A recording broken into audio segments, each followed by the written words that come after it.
Yes, sir. We live? Oh, yes, we are. We're live. Welcome back to another episode of Charm City Heavyweights Podcast, brought to you by the great folks at Great 8 Sports Memorabilia in Parkville, Maryland. I'm the host, Matt Sugar. With me, as always, is my co-host, Josh Merrill. What's going on, man? What's up, Matt? Coming live from the man cave. Football is back. The Ravens are back. We got a real opponent coming up this week. Yes, I we do. cannot fucking wait for Sunday. It's going to be a fucking bloodbath. Absolutely. This is our first season preview show of 2023. We have some very special guests coming on the show with us. They are from the Just Fans podcast. Let's bring them on in. What's going on, guys? How's it going, y'all? What's going on, fellas? Go ahead and let everybody know what's going on, who you guys are. What's going on, guys? My name's Rios. Nice to meet you, man. Nice to meet you, Rios, and we got Carlos. Okay, there we go. We're good. Yeah. Hey, guys, how's it Okay. going?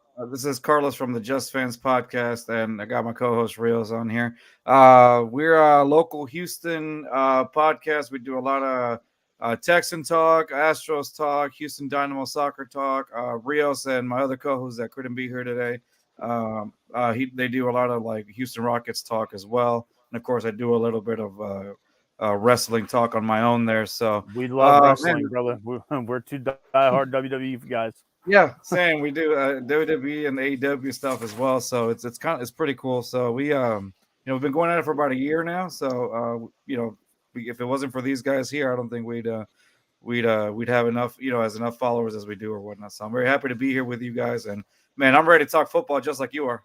Right? Absolutely. Greatest time of the year. Football season. It's like Christmas for a football fan. Yeah, big time. There is. So just to kind of kick everything off, the Ravens and the Texans, they're going to be coming up on their 13th meeting in the history of both of the teams. Right now, the Ravens currently have a 10-2 record, and including one of those wins in the playoffs about 10 years ago at this point. It was a year before we won the last Super Bowl. I think so. 2011. You guys 2011 have, season. There's a lot of similarities between both the teams in terms of personnel, coaches. D'Amico Ryan's one of your probably the best middle linebacker you guys have had in the history of your organization. Him and Anthony Weaver, our assistant head coach / defensive coordinator, or a defensive line coach, were teammates after Anthony Weaver left the Baltimore Ravens to sign in Houston after his rookie deal. There's also Jadeveon Clowney. He's over here after being drafted number 1 overall by you guys a decade ago. You guys have completely retooled the entire offense, it seems like. New quarterback, new crop of wide receivers, out with the old, in with the new. What's the biggest difference between 2022 and 2023 going into the season for you guys? I think it would be obviously ownership has had I guess I want to say an awakening or a realization that, hey, our organization cannot be ran by one particular man known as Jack Easterby, and I think ever since they got rid of him, the organization has been better for it. And then they went off and got D'Amico Ryans, which I don't think, Rios, I don't know about you, but I didn't think that was going to happen at first. We're like, nah, we know our team sometimes, and not to be negative, but being realistic, like we're like, that's not going to happen. Like in the back of your mind, you're like, yeah, that'd be kind of cool, but it just didn't seem like it was going to happen. And when they make bad decision after bad decision after bad decision, you're like you prepare for the worst. You don't. Yeah, at this point, I'm ready to be hurt again, kind of a thing, And so suddenly, it's announced D'Amico Ryan's in talks with the Texans, and then you just get a little bit of glimmer of hope. You're like, wait a minute, mind blown. Could this be happening? And just a few weeks later, or during that time, we had a local, a former Houston Texan, original Houston Texan, Seth Payne, on our show, and we were talking about what it was like going coach searching, and he made this wonderful analogy that it was almost like finding somebody on Tinder, right? Rios, remember that? Yeah. And so it's like you have to swipe right on, you have to make a few mistakes here and there on those and give some of those a chances. Obviously, they don't work out, but And find the right fit. Find the right fit. And so eventually, once the Texans announced, hey, we got D'Amico coming, it was like a huge change. This shift that had been, this shift of energy that had been sucked out of the life of the Houston Texans for the last 3 to 4 years. Suddenly, and the city, honestly. Yeah, it's a football town, and it was just. You would not see it. You wouldn't see a soul wearing any Texans gear. Yeah, nobody was wearing them really. And now it's like the only thing you would wear is you would see like an Andre Johnson jersey or like a JJ Watt, but nothing current. The only thing that was kind of keeping us going was the Astros back here. Still, and so other than that, it was just weird. But now it's like we know that it's probably at least I see it as a rocky start. But eventually there's progress developing. What do you think, Rios? I've been easily the biggest pessimist when it comes to the team because I've been right as far as predicting the records since 2020. I've said they were going to win less than 5 games. They won 4. I said they'd probably win less than next year. They did. They won even less the year after that. And again, I was right. I think the start of the season, I think the hardest game we're probably going to have is against the Ravens. But the other ones before the bye, those are all winnable games. It's crazy to see, the change that you guys have gone through over the last couple of years. I never thought that JJ Watt would wear another jersey, and that was weird. Seeing you guys trade DeAndre Hopkins for a bag of footballs, and not even. It was a half sandwich. How did the fan base react to that when he traded DeAndre Hopkins? Did you guys go nuts? It was one of those moments you knew exactly where you were, what you were doing. I was at work. I was having a chat with my manager, and we both got the alert on our phone. We're like, no, this can't be real. And they're like, okay, maybe we got a couple of first rounders. I'm like, David Johnson and a 4th rounder?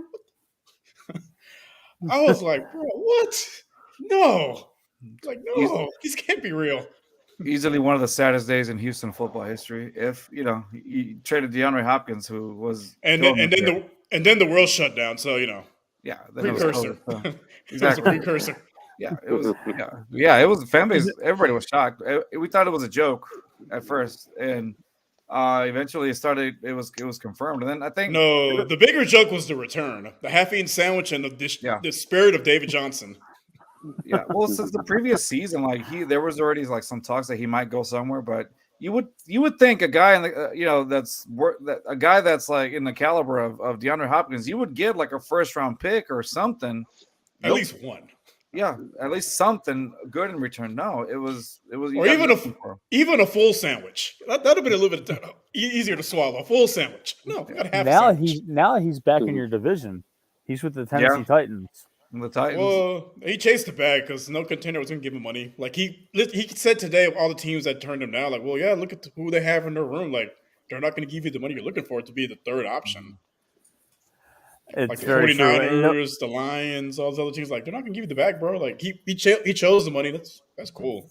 Can't fault him for that. Yeah, you can't. One of the things I'll bring up to you guys, Josh and I love going down memory lane with our Super Bowl teams, and when you guys became an expansion franchise 21 years ago now, correct? 2002 was your first year? 2002, yeah. Yeah. You guys drafted in the expansion draft. You took Jermaine Lewis and Jamie Sharper from us. Oh, God, man. Two fan favorites here in Baltimore. I remember seeing that in the front of the fucking newspaper. I was a little ass kid, but I remember that.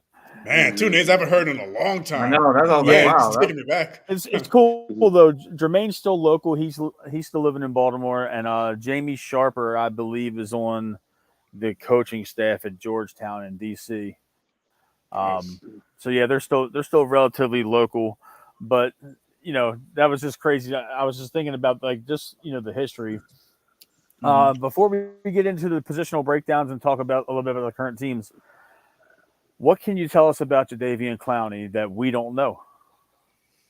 You want to start it off, Rios, or you want me to start with this one?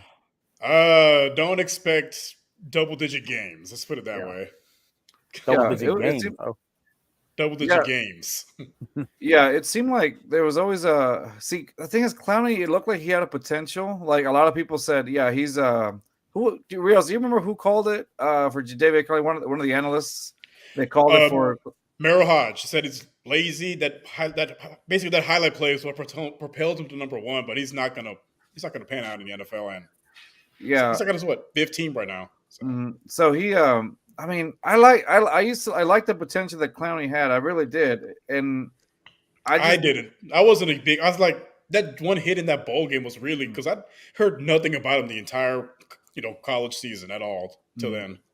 I will say this, yeah, I do agree with that. That hit obviously elevated him to elevated his draft position. But other than that, I mean, I don't expect much from Jadeveon Clowney. I mean, he's just a body. Yeah, he'll give you a few plays here and there, but honestly, from seeing him afterwards when in Cleveland and Seattle, I mean, in Seattle, then Cleveland.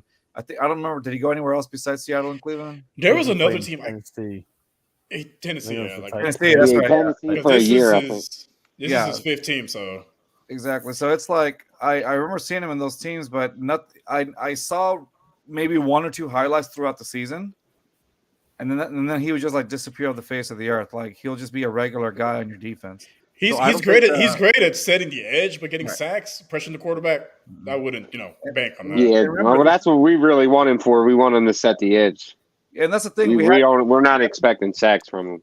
Right. And then that's the thing. I mean, if you're expecting for the edge, then, I mean, I hope he's still that guy, with the edge. But other than that, I mean, we used to have him when we had J.J. Watt. So on paper, that looked like it was going to be an elite, style defense. And for a little while, I mean, there was some plays where you would see J.J. and J.D. Clowney just wrecking shop. But then I would say majority of the time, that wasn't really the case. He would either get outpowered, outgunned, and not even by recognizable names either on the offensive line side too. It just didn't really amount to much. So yeah, because you got side, drawing the double and triple teams, and he should have had easy passes to quarterback, just never materialized. Right. That's fair. Yeah. Okay. I mean, that's about fair. what we thought. It's about what we thought. I mean, people are thinking he's going to come in here and be a 12, those 15, are they're idiotic Ravens fans. That's not happening. We have those too. Yeah. He's never had more than 9.5 in a year. So I don't understand why people were thinking because he's an edge rusher that means he's going to be. If he sets the edge and gives us and stays healthy, sets the edge, gives us maybe 2-3 sacks, that's a success for me. Right. Set the edge for sure. Stay healthy. Yeah, I know. I'd bet the under on that one. Yeah, definitely. I would too. I was thinking if we can get 10 games from him, it would be a miracle because we got a lot of big name guys that are question marks at the health prospect. Or Odell Beckham Jr. popped up on our injury report today with an ankle injury, and he was limited, and he is going to be limited until game day. Kind of getting into the game, guys. You guys are coming over here to M&T Bank, where you guys have not been as successful in your trips here, and it's a different. it's a different situation though because we have a whole new offense, a whole new wide receiver room just like you guys, but ours is more along the lines of veteran, injection into the roster at the wide receiver room. You guys have gotten considerably younger. You got rid of Chris Moore, who is a former Raven wide receiver. You've gotten rid of Brandon Cooks. That experiment's over. I think your only holdovers are Nico Collins and maybe one of your backups. I was doing some research earlier, but you have Tank Dell, who you guys drafted in this year's draft. You have my notes are just went away from me. Robert Woods also is in there. Robert Woods. Yeah. And John Mechie's going to be back. Mechie. However you want to. Yeah, John Mechie. He's going to be, full go this year after the cancer diagnosis. We're happy to see him back. And you guys got a new tight end. You guys actually have a pretty good tight end for the first time since Owen Daniels. Who? Yeah, exactly. Which we shared. Remember, left all and came to us. Yeah, exactly. Which we shared. That's one of the things I wanted to bring up. when you were talking about how we have some history, that's true. Now that you're bringing up Owen Daniels, Owen Daniels, Jacoby Jones, Gary Kubiak, like we have like a lot of Bonte Leach, like these names. We like, love Vontae Leach. We did too. Oh, we did too. We did That man was a bulldozer. Yeah, he was a bulldozer. It was always fun seeing him go up and down. On he was a great dude. So it's just funny how a lot of our players have gone either to you guys or we have gotten some of y'all's players over here. But it's usually like, especially within the early 2010s, early 2010s, I would see that, which we did, when we had our game also against you guys. I think we both had like top ranked defenses that year. I think the 2011, the year we lost with our backup quarterback, coincidentally with Jacoby Jones, who fumbled the ball against the Ravens. Had a horrible game against us, and then we signed him the next year. And he went to the Super Bowl. Yeah, and we don't win a Super Bowl without him. Definitely don't win it without him. Arguably, he should have been the MVP. Yeah. He was MVP for y'all 2 years in a row. Right? Pretty much. Yeah. Pretty much, man. But that's exactly. So go ahead. Sorry, go ahead. No, you're good. Go ahead, Carlos. I'm sorry. No, you're fine. And so, it's so funny with that history that you forgot one. Your favorite player, Carlos, Ed Reed. Oh, Ed Reed. We don't want to talk about that. We don't. Short subject, bro. Funny story. So Ed Reed actually blocked him on Twitter. That's not hard to do. That is not hard to do. I think Carlos might have lost a little bit of connection. He'll be back. I thought you kicked him off. Understandable. We didn't him. So I think. I want to say what happened. How did he kick him off? So on Twitter, basically. Sorry, I got out. So when Ed Reed got cut by the Texans, he was going to these banks to withdraw his money, and his car got broken into. I'll let you finish the story, Carlos. I was telling the story how Ed Reed blocked you on Twitter. Oh yeah, sorry. Thanks, Jeff. So I think we just explained. I caught the tail end of it where he said that Ed Reed was going around the banks or something like that, with depositing money. Yeah. So honestly, he deposited money. Like the one that got robbed that was probably like maybe 10 minutes away from where I live, and so they stole it back from him. It was like on the news locally here, and so I remember he went on almost like a Twitter rant when like not a lot of things were going so well for the Texans before even this whole debacle happened, and he said somewhere along the lines of the Texans, and I said something like, as I think when we got him, he was injured, but he was like, he didn't reveal it to the Texans when we got him. He just said, "Oh yeah, I'll sign with him," but the Texans were expecting him to ball out just like he had done the previous season with you guys, right? It was like the last season with y'all. I think it was a Super Bowl year. And and so we had signed him after, so we're like, all right, some help at safety because we desperately needed it at that time. And so I remember that experiment didn't last long anyway. So back to what I was saying. So he not even a whole Twitter, year. He had like a little rant.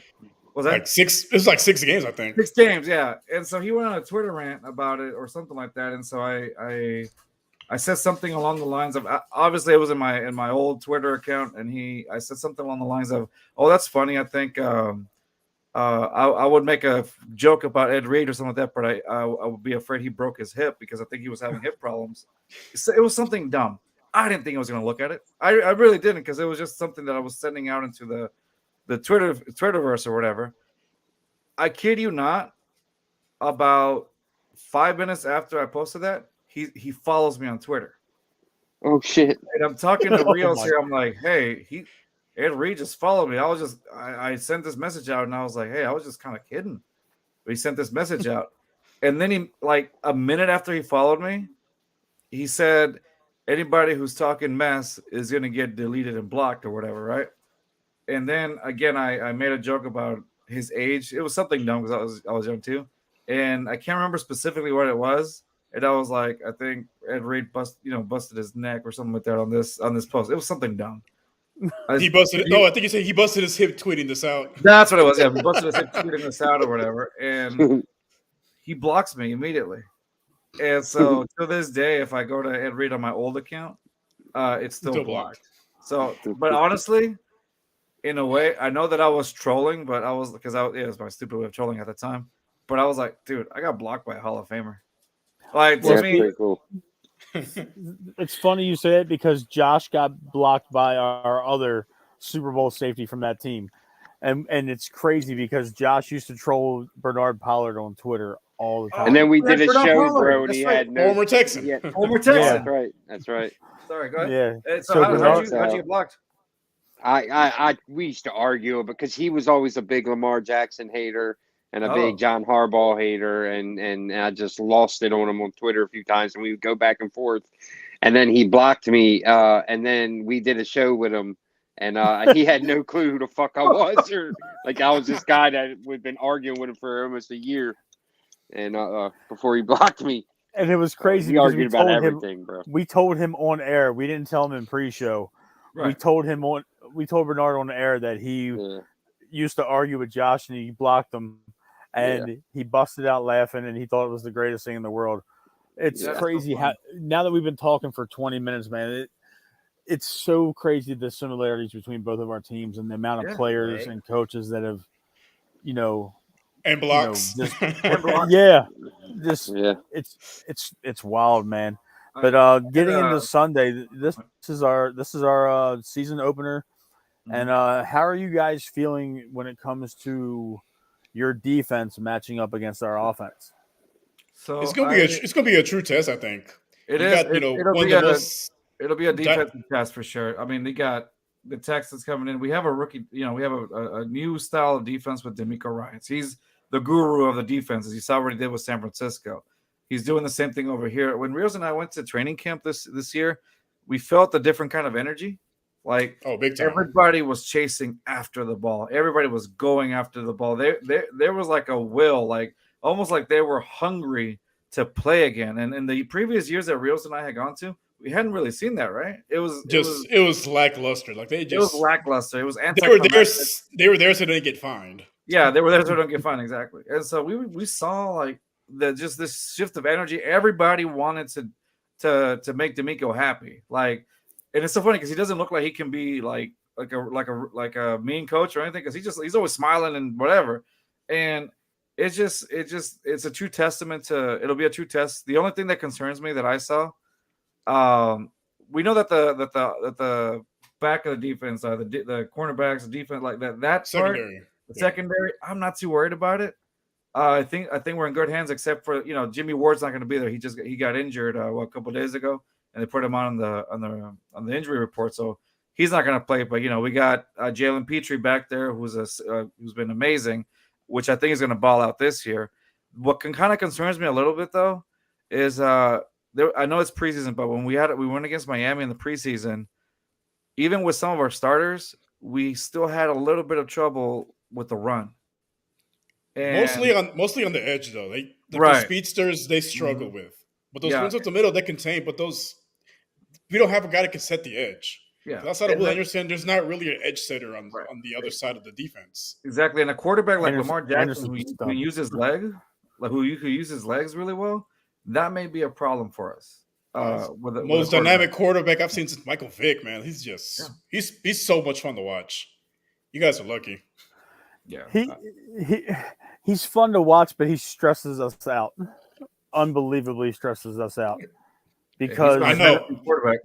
I have him on fantasy. I know.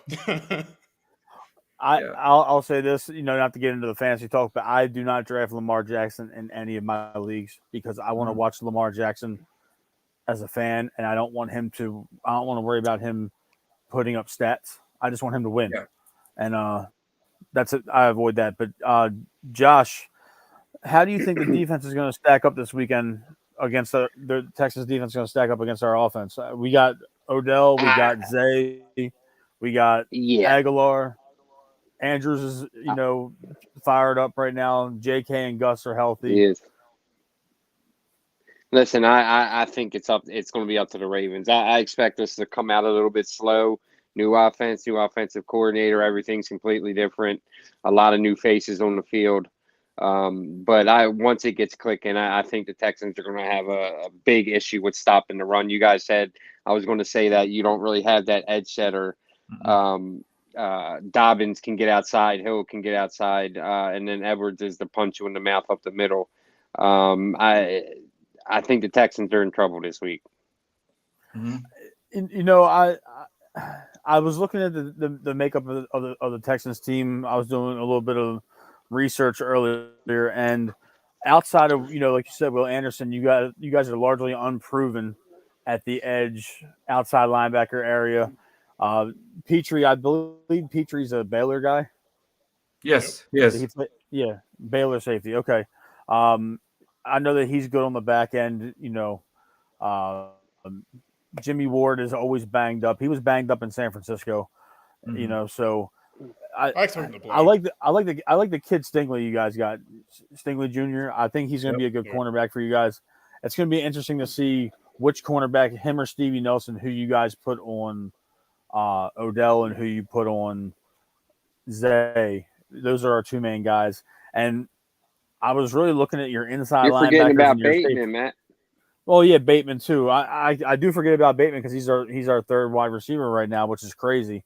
It's crazy. He was a first round draft pick 3 years ago, and I was looking at the middle of your defense, and it really doesn't look like there's anybody that can really match up 1-on-1 with Andrews outside of Petrie. And do you really want to commit Petrie to one tight end the whole game? And Lamar will throw it to Andrews 39 safety. times a game. I would say the one guy on our defense can probably match up a little bit with Andrews would be Perryman. Because he's the one guy that actually has the speed. Yeah. Isn't he out, with the speed? Isn't he out, Rios? No, he's playing.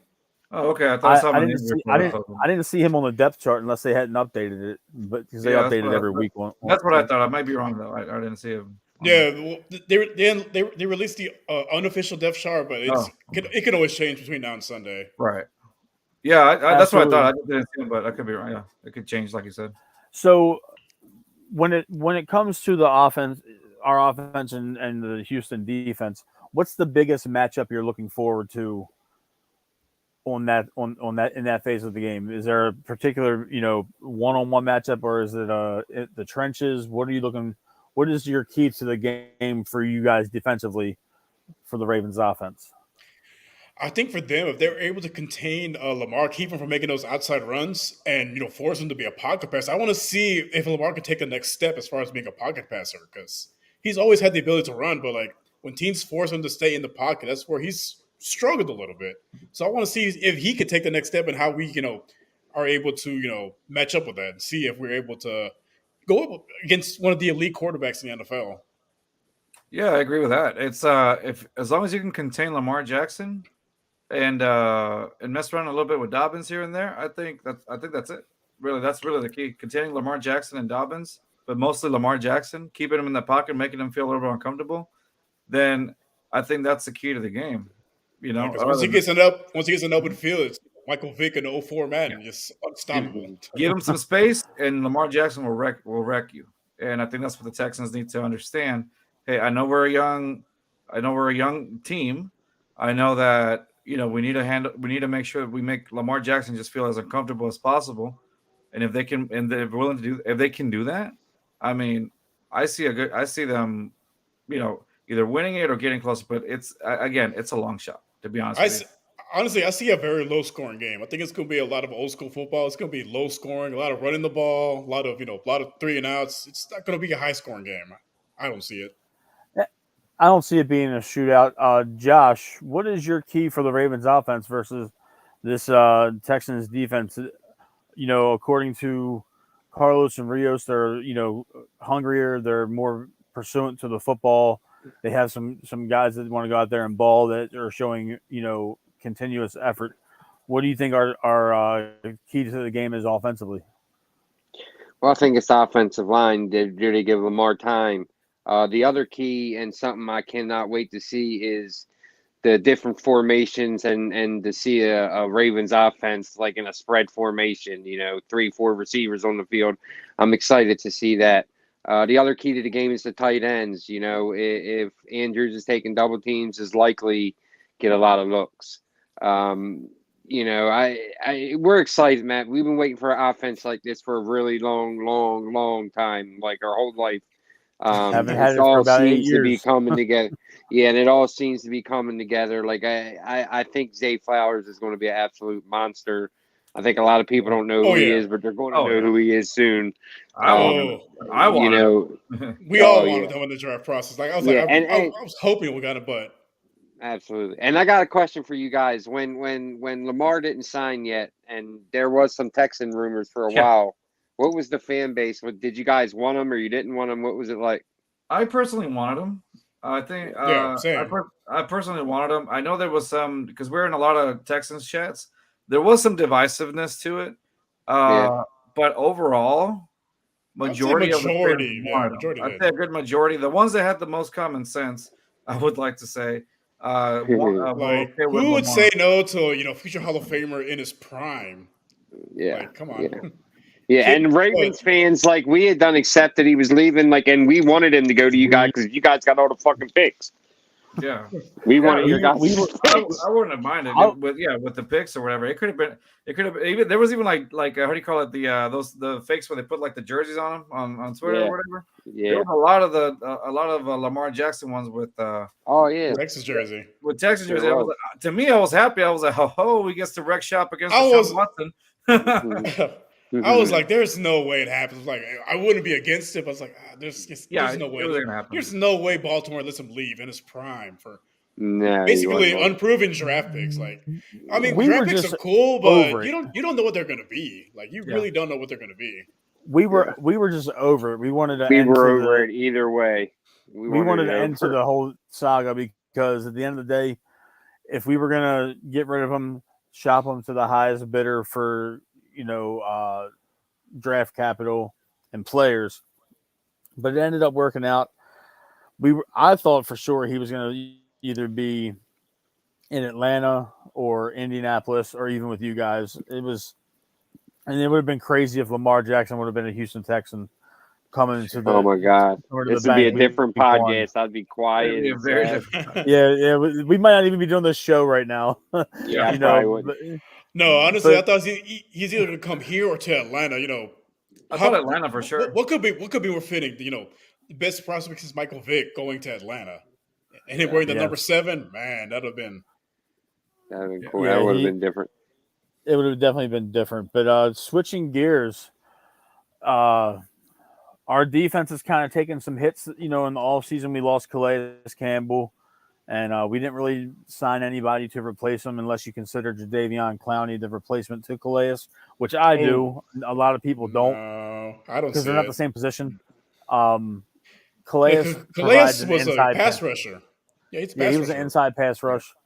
He was pretty good in the run game too. He gave us, Josh, what was he here? 3 years, 4 years? He gave 3 years. us a good 3 years. And our cornerbacks, room right now is very banged up. And I was thinking this is going to be an issue with you guys. You guys have a lot of young receivers. Probably one of the younger position groups on your team outside of Robert Woods. Most of the Yeah. guys are mid to early 20s. And our starting cornerbacks this weekend are Rocky Sin and Oh, God. Rocky Sin and Ronald Darby. So that's a little rough, man. We don't know Marlon Humphrey for the first month of the season, if not longer, because the Ravens are notorious for not being upfront with the injury status to the fan base and the media. Um, how do you guys feel, with your offense matching up against a pretty stout defense from a year ago? Roquan Smith is still in the middle. We still have our defensive line intact in terms of the interior, like nose tackles with Michael Pearson and Broad Washington. How do you guys feel with your offense going in, up against a pretty stout defense week one? I think with our offense, I'm a big believer in CJ Stroud. It's just our wide receiver room is very unproven. Like, it's basically a lot of hypotheticals. You have high hopes for them, but like they're mostly unproven. Outside of Robert Woods, outside of that down year in Tennessee, that room is pretty unproven. And you're really banking on your rookie quarterback to go on the road and you know put up some points and get the ball in the right spots. I think our one bright spot on offense is going to be Damian Pierce. I mean, Oh yeah. he faced 8-9 man boxes, still couldn't be stopped. So I think, like I said, it's going to be an old school football game. Basically, running the ball, defense, holding the teams to field goals. It's going to be old school weekend this weekend. Yeah. I'm gonna say I would say one of our biggest brightest spots, like Real said, is Damian Pierce.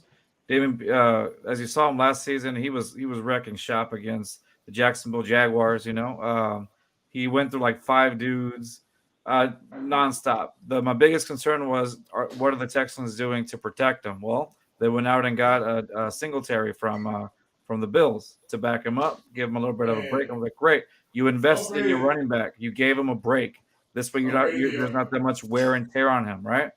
The O-line, then they all got hurt, but yeah. The problem is now is like we invested also in an offensive line, but as Real said, we're down a right tackle or a starting right tackle. We're down a center now, and now I think we're down another guard, which is Kenyon Green, which we expected bigger things this season. So like our O-line is pretty banged up. Missing 3 or 5 starters. I noticed. I know Kenyon Green's he was your starting left guard last year, right? Yep. He's done for the year. Had a bad season. This was supposed to be his comeback season. He's out for the season now on the IR. So it's like it's a revolving door. Yeah, they went off and got Shaq Mason from Tampa Bay, which was that solidifies the inside, because that was a right guard last season was basically. One of us could have got a sack on a quarterback last year. That was that bad. It was just a revolving door. You just gotta go through whatever. But now, like Real said, we have 3. Out of the 5 stars, 3 of them are out. So like, what do you now? You have that level of uncertainty with the rookie quarterback. So that's what concerns me the most, honestly. That's what I said. It's gonna be a low scoring. Like their secondary is pretty banged up, but like again, you're missing a lot of starters. I think he's gonna be under a lot of duress the entire game. Yeah. Damian Pierce is going to alleviate some of the pressure, but again, he's going to be under a lot of duress. I think their coordinator is going to try to, mask some stuff up to try to confuse him a little bit, because it's a rookie quarterback. It's what these defenses. It's going to happen. I can see an interception here and there. They say rookie quarterbacks are like, oh yes, I can tell you, I think John Harbaugh is undefeated versus rookie quarterbacks. Is he not, Matt? Yeah, I believe he has I know his winning percentage is over 80% against rookie QBs. If I'm not mistaken. I think he has a couple, but not a lot. I think Belichick's the only one that's undefeated against rookies. Yeah. Right. Is it at rookies in general or in Foxborough? No, rookies in general. I don't think Belichick's ever lost against a rookie. Okay. Yeah, I know Harbaugh's like you mentioned, it's above 80%. Like he's rarely lost against a rookie quarterback. Yeah. Josh, what do you think the key is for the Ravens defense? Going up against this young Texans team, they have a very good running back. Their offensive line's banged up, an unproven wide receiver room, a solid veteran tight end. I'm a Dalton Schultz fan. I think that he is severely underrated. He wasn't really, highly regarded he came from Dallas, I believe. He was a Cowboy, correct? Yes. Mm-hmm. Yeah. So I know that to me, it's a defensive line. If we can get pressure on a young rookie quarterback in the stadium, we haven't had a opening game at home in a few years now. It's going to be rocking down there, and the town is really excited for this team. So they're going to be jacked up. If we can get in this rookie's face, knock him down a few times, get him out of whack, it could get out of hand. It could get ugly. I agree with you. I think that we got to rattle Stroud and we got to play physical at the line of scrimmage in terms of making the wide receiver core on the Texans uncomfortable. Now, we don't have Marlon Humphrey, obviously. We got a bunch of nickel and dime cornerbacks starting for us. So it's a little sketchy here and there. But Kyle Hamilton is an absolute stud. He's been playing Marcus well. Williams. He played well. Marcus Williams is back there. Roquan Smith and Patrick Queen are fantastic in coverage. More Roquan than Patrick Queen, but I think the biggest key is going to be keeping Damian Pierce at bay. If we can limit his success on the ground early and force you guys to throw the ball, I think that's going to be where we That's a good test. where we can dominate the game. I wanted to ask you guys though before we do the score predictions and wrap the show. I know it's getting late for everybody. Historically, Ohio State quarterbacks aren't very good NFL quarterbacks. Justin Fields, the jury is still out. He's got a lot of MVP hype. I think he's a fantastic athlete. But if you look at the history of more recent years, Ohio State quarterbacks, I don't count Joe Burrow because he didn't graduate. He went there, yeah, for a year. Does it give you any cause for concern at a bill of fake goods as a sale to the Texans? Honestly, no, because most of the star hit quarterbacks, they were mainly runners instead of passers. CJ is more of a pocket, but he's not really like one to take off and run. He'll sit there in the pocket. He'll maneuver to buy time, but he's not going to take off and run. He's not Justin Fields. He's not Terrell Pryor. Like he's going to make the right reads. They never really made him use too much of his athleticism at Ohio State because that was just Day's offense. He just pocket passer. That's what he wanted to focus on. And when you're 70% accuracy in college, that's going to translate to the pros. That's something you lose when you play with better receivers. You know what I mean? So I'm not too worried about him as a pro. But yeah, you're right. Fair enough. You're right. There is that part of that element that Ohio State quarterbacks don't really make it in the NFL. But hey, you never know if this guy is going to be the one that kind of changes that. We're hopeful for it, and like Real said, he's more of a pocket passer, but the thing is, he has the ability to use his legs if possible, if he needs to. Like we saw that against when he did against Georgia. We saw it a few times here in preseason. He was able to move around, extend some plays, and plus with that Kyle Shanahan style offense that they're doing over there, the West Coast offense, like it's very QB friendly. So it's timing based, which he excels at. Yeah, get the ball quick. So as long as you can find, I feel like this offense is perfect for him, just because, like I said, it's very QB friendly. You got a guy like Case Keenum mentoring him. It's not Davis Mills. Case Keenum mentoring who's experienced in that type of offense. I was telling Rios, it's so funny. I see a lot of what we had when the type of offense with when we had Matt Schaub. Like I'm seeing some of those elements because you don't know if it's a pass or a run. That's what's confusing about it. And I remember Matt Schaub back when he was a much better quarterback before the Liz Frank injury, when he had all his confidence back. I remember he excelled at that. He would fake the run or he would fake the pass really well. In 2009, he led the league in passing. He did. We had Kyle Shanahan. Exactly. So we missed the playoffs that year by a game. Right. One game. Yeah. And so I mean, honestly, this particular offense I think is going to be very, very a strength for CJ Stroud. So I think it is going to start off shaky. We might see some like during the middle of the season. My prediction is maybe we'll see what it can be, and he'll just have to grow from there. But this game against the Ravens will be his first, almost like his initiation, his test. Right? Listen, can you hang with the big boys? And if you can't, then what? Then in a hostile environment. What do you need? What do you need to get to that level to catch up? So, like Real said earlier, it's a lot of speculation. Maybe these wide receivers, we don't know what they're going to do, what they're capable of. We don't know what any other aspect of this team is really until we actually see them on the field week 1 against a team like the Ravens, because we know that the Ravens in that division y'all are in, you have to be a competitive team. You have to be. So absolutely, I'm going to see this as a test. Honestly, I'm going to see this as a test, and I'm going to, the regular casual fan will look at it as like it's just like a regular beatdown. But in my opinion, I think Rios will back me up on this one. I think we'll see it as a testament to how much can where do we stack up against those good teams.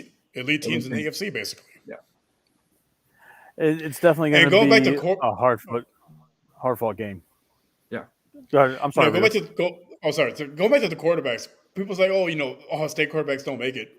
Before Burrow, what LSU quarterback made it? There was none. It's always got to be a first. So very true. Very true. So hopefully for you guys, for the sake of you guys, Stroud can be that changing quarterback. But to wrap the show up, we always do. We have guests from our opponents. We do a score prediction and a player of the game. It can be a bold prediction for the player, or you can just make it as simple as you want. You guys can go ahead and give your predictions first since you're our guest. What do you think is going to be the outcome of the game on Sunday? Go ahead, Riz. Like I said, it's going to be low scoring. I got you guys winning, but it's going to be 13-10. But as far as player of the game, I'm going to go a little left field. I'm going to go Tank Dell. I think he's going to be the X factor in this game. Okay. Fair enough. Carlos. I will say this. I think just like you guys, I think a lot of people are seeing Tank Dell is going to be underrated, just like a lot of people will see how underrated Zay Flowers is. I don't think a lot of people were set too high on either one of them, but I think both of us have those rookie wide receivers as sleepers. Like we kind of know the value of them, right? I was a big fan of Zay Flowers' speed. Like his speed is just incredible. Before the draft happened, I was telling these guys, dude, I would love to see Zay Flowers on the team. He's dynamite. Well, Tank Dell, he's not as fast as Zay, but he's still got some speed. And so I think a lot of us, what we're looking at is like a Tyreek Hill kind of comparison, right? And so they both have speed, but I think that's what's going to be, that's going to be the same thing for us. People sleep on these type of wide receivers, So I think Zay Flowers and Tank Dell are going to be very beneficial for both teams. This Sunday, I think you'll see you'll see some of that. You'll see these young rookies stepping up. I'm going to say, I think it's going to be a close game. I'm going to go off and say maybe not a low scoring game. I was thinking probably somewhere along the lines of like 21-13, something like that. Nothing too much. Yeah. Josh, this is your favorite part of the show, buddy. You always catch our guests off guard with a wild ass prediction. It's his tradition. Josh, who's your player of the game, and what is your score prediction, man? All right, man. My bold prediction is I think that Charlie Kohler is going to have 2 touchdowns in this game. Our third string tight end. Yeah, I know everyone. I think this new offense is going to feature everyone. There's too much talent in the tight end room to just have Andrews out there. Score-wise, I think this game's going to be close the first half because I think there's going to be kinks in the offense. But I think at halftime we pull away. It's going to be something like 37-6. Lamar's down on the bench with 5 minutes to go, 10 minutes to go in the game, getting ready for the Bengals the following week. I'm not going to go that far. My colleague is always one. Who'd you tell last year that we were going to win 45-2? It was just something fucking. He likes to roll. It was the Jets game. It was the fucking Jets game. It was the New York Jets. It was the opening game last year. Yeah. I think that it's going to be a. It was close. It was 40 something. It was bad. We fucked them up a little bit. We stomped them. Damn. But Flacco was the quarterback, so it was like bittersweet. It was like, all right, don't sack him. Don't hurt him. Sack him, don't hurt him. Yeah, let him up. Just let him down gently, kind of thing. Man, it was like when Shawn Michaels kicked Ric Flair. I'm sorry. Yeah. Yeah. Talk about emotional, but I think that this is going to be one of those games where the offense works out their kinks in the first couple drives. I think the Ravens win 27-14. I don't think it's going to be too much of I don't consider that a blowout. I don't consider it a blowout by any means. I think Tucker's going to have a couple field goals as usual, but it's going to be one of those games where you guys are going to hang in there, and I don't believe we're going to just railroad you guys because it's not that kind of dynamic. I trust that D'Amico Ryans is going to have you guys ready to go. I'm looking forward to the game. I'm hoping that we can, make this an 11-2 win-loss record against you guys come Sunday. But I want to thank you guys for joining the show. It was really great to talk to you guys. You're a fantastic duo. I know you got another person in your trios for your podcast. Let everybody know on our end where they can find you if they want to check out some good Houston sports and wrestling content. Appreciate you. So we're on YouTube at just all you gotta do is type in at justfans22. You'll find all of our YouTube stuff on there. So we had some pros on there. We've had some pretty good guests, I'd like to say. So find us on YouTube. We're also on X at justfans22 as well. It feels weird to say that. Twitter. It's Twitter. It feels so we're weird. We're not calling it X, sir. It's Twitter. And so find us there, and then we're also on what is it? The Instagram at justfanspod, and we post a lot of random things there, so that should be kind of entertaining. Of course, our TikTok at justfans2022 as well. So I think Reels runs that one, the TikTok, our TikTok there. More or less, yeah. Yeah, more or less. But yeah, there you have it, folks. Thank you so much. Thank you so much for joining the show. Stick around for a minute or two for post show. Yeah. Josh, go ahead and shut us down, my man. You're on mute. You're on mute, yeah. Thank you, bro. Thank you guys for coming on, man, and thanks for being a good sport. That's every game I predicted. That's just how I got to think, man. Like we're going to run through everybody. I don't blame you. Think, it's going to be close. I don't blame you. I respect it. At all. Was y'all's team? So, I don't blame y'all. Y'all. Yeah, just, even when we suck, that's just how I got to be. Running through that's just the mode I go. So if one of you guys would have said, "Yeah, we're going to fuck you up 50-0," I would have understood. I wouldn't have got mad because I get it. Like that's how you got to think. Damian Pierce is running for 500 yards next game. That's what he's doing. But I'm looking forward to this game as well, man. I'm just excited for football to be back. I hope the Ravens win, but I hope both teams get out injury free. And you guys have I hope you lose this one, but after that, I hope you guys win. I'll cheer for you. And, I just want to see a good game. Yeah, good game, good game. Everybody be healthy, and you guys. Same. I don't got nothing against the Texans. Texans never did nothing to me. They're not one of those teams I hate. I hate the fucking Steelers and the Bengals the most. And we feel the same way with the Titans and the Cowboys. Titans and the Cowboys. Do we all hate the Cowboys here? Yeah, hate the Cowboys. But they haven't won a Super Bowl in 30 years. They're not relevant to me. Yeah. All right. We all hate the Cowboys. Hey, the Astros are America's real team, not the Cowboys. I ain't got nothing against that. Hey, but the Orioles are good too now, man. The Orioles. I know. I saw. Yeah. So I was gonna tell you guys, like the Orioles. You're number one seed. Like, I respect it. We're rolling. That's respectable, man. Y'all came from like nothing. The bottom, man.